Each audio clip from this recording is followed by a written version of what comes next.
POCSO के case में supreme court ने एक लैंडमार्क जजमेंट दिया है। पॉक्सो के केस में सुप्रीम कोर्ट का एक रिपोर्टेबल जजमेंट आया है, जहां पे सुप्रीम कोर्ट ने आरोपी को रिहा कर दिया है। जी देखिए, पॉक्सो का फुल फॉर्म ही यही है, protection of children from sexual offence. ये एक्ट को बनाया गया है ताकि बच्चों के साथ जो सेक्सुअल ऑफेंस होता है, बच्चों के साथ जो अपराध होता है, तो बच्चों को प्रोटेक्ट करने के लिए इस एक्ट को लाया गया है। ठीक है, तो यहाँ पे जो पॉक्सो का केस होता है, ये काफी सीरियस केस होता है।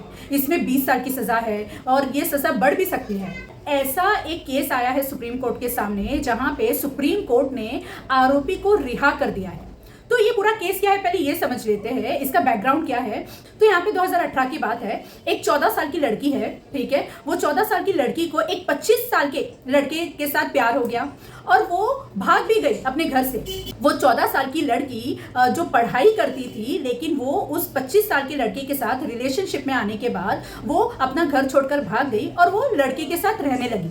लेकिन जब ये बात उसकी माँ को पता चली तो माँ फिर पुलिस स्टेशन जाती है, कंप्लेंट करती है और फिर क्या होता है, उसके बाद जो लड़की है उसको वापस से अपने घर पे लाया जाता है। ठीक है, फिर लड़की की वापस से पढ़ाई स्टार्ट हो जाती है। लेकिन जब लड़की स्कूल जाने लगती है तो तभी उसको बहुत ट्रॉमा झेलना पड़ता है। ठीक है, मतलब सब लोग उसको ताना देते हैं, सोसाइटी उसको गंदी नज़र से देखती है, सोसाइटी उसको ताना देती है कि ये तो लड़की भाग गई थी, ये वो। तो वो बहुत सारी चीज़ों को फेस करती है। इसके बाद क्या होता है कि लड़की फिर से अपना घर छोड़ के चली जाती है और फिर से वो लड़के के साथ रहने लगती है।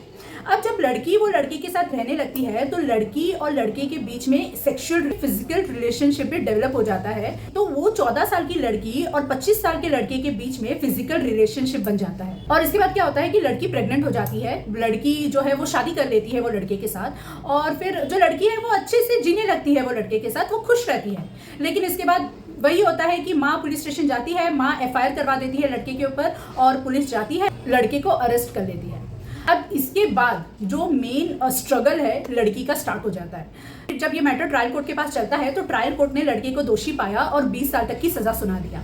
फिर ये मैटर हाई कोर्ट के पास जाता है। तो जब ये मैटर हाई कोर्ट गया तो हाई कोर्ट में, अगर आपको याद होगा, तो कैलकाटा हाई कोर्ट ने एक टिप्पणी दिया था। ये कहा था वो लड़की को कि एडोलेसेंट जो लड़कियां होती है तो उनको अपने सेक्सुअल डिजायर को कंट्रोल करना चाहिए। तो ये जब लोगों को पता चला तो बहुत सारे लोगों ने आपत्ति भी जताया कि हाई कोर्ट होकर हाई कोर्ट ने ऐसा स्टेटमेंट कैसे दिया, हाई कोर्ट ने ऐसा कैसे कहा कि मतलब एडोलेसेंट लड़कियों को अपने सेक्सुअल डिजायर पे कंट्रोल करना चाहिए। अब जब ये मैटर सुप्रीम कोर्ट के पास गया, तो जब ये मैटर सुप्रीम कोर्ट के पास गया तो सुप्रीम कोर्ट ने सबसे पहले यहाँ पे एक कमेटी बनाई।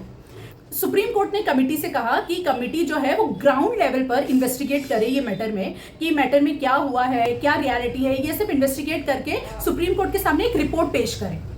तो जब कमेटी ने इन्वेस्टिगेट किया ये मैटर में, ठीक है, तो इन्वेस्टिगेशन करने के बाद कमेटी ने अपना रिपोर्ट सुप्रीम कोर्ट के सामने दे दिया।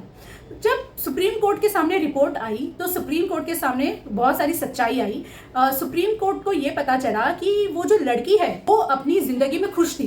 ठीक है, जो लड़की है वो बहुत गरीब है, उसने जो लड़के के साथ शादी की वो भी बहुत गरीब है, लेकिन वो लड़की वो लड़के के साथ शादी करके बहुत खुश थी। वो उसका स्ट्रगल कब स्टार्ट हुआ, जब लड़के को पुलिस पकड़कर चली गई।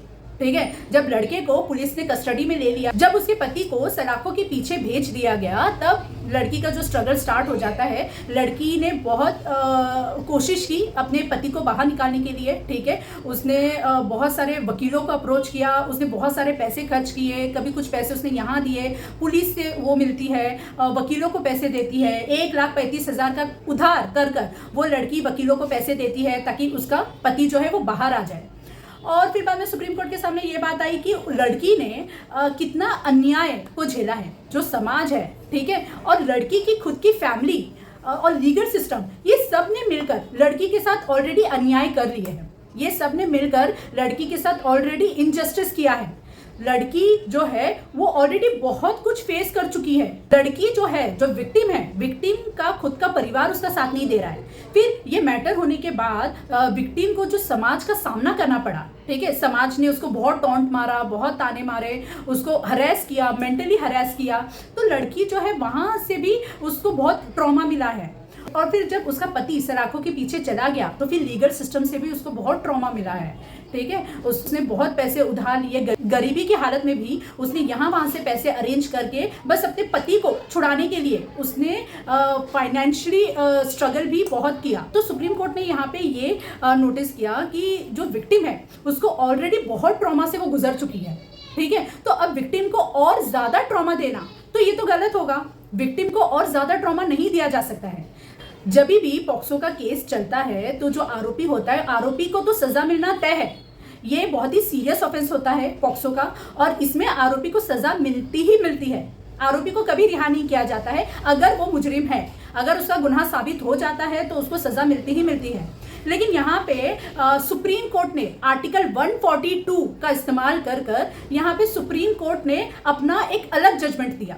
यहाँ पे सुप्रीम कोर्ट ने एक इमोशनल एस्पेक्ट को देखकर सुप्रीम कोर्ट ने ये कहा कि जो विक्टिम है उसके पति को अगर और सजा दी जाएगी तो सजा विक्टिम को भी मिलेगी, सजा जो है विक्टिम के बेटी को भी मिलेगी। आर्टिकल 142 है, ये सुप्रीम कोर्ट तब इस्तेमाल करता है, सुप्रीम कोर्ट को ऐसा लगता है कि ये एक ऐसा कोई केस है जहां पे कंप्लीट जस्टिस की जरूरत है।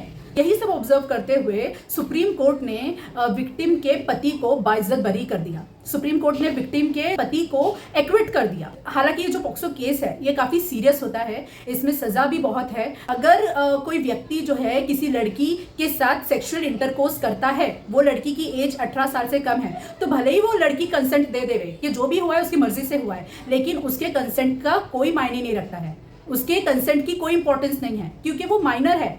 यहाँ पे सुप्रीम कोर्ट ने विक्टिम के पति को रिहा कर दिया, बाइज्जत बरी कर दिया। यहाँ पे सुप्रीम कोर्ट ने सरकार से ये भी कहा कि जो विक्टिम है उसका जो एजुकेशन है उसको कंटिन्यू किया जाए, उसकी रिस्पॉन्सिबिलिटी सरकार को दी गई है। और जो सुप्रीम कोर्ट ने सरकार से कहा है कि विक्टिम की बच्ची का जो न्यूट्रिशन है उसका भी खर्चा जो है उसकी रिस्पॉन्सिबिलिटी भी सरकार को दी गई है।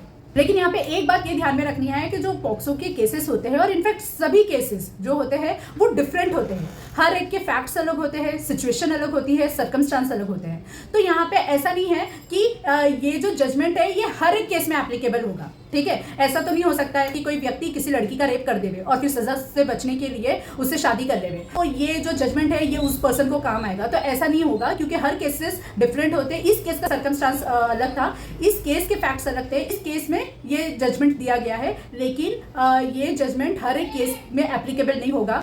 ऐसे लीगल नॉलेज के लिए सब्सक्राइब कीजिए मेरे चैनल।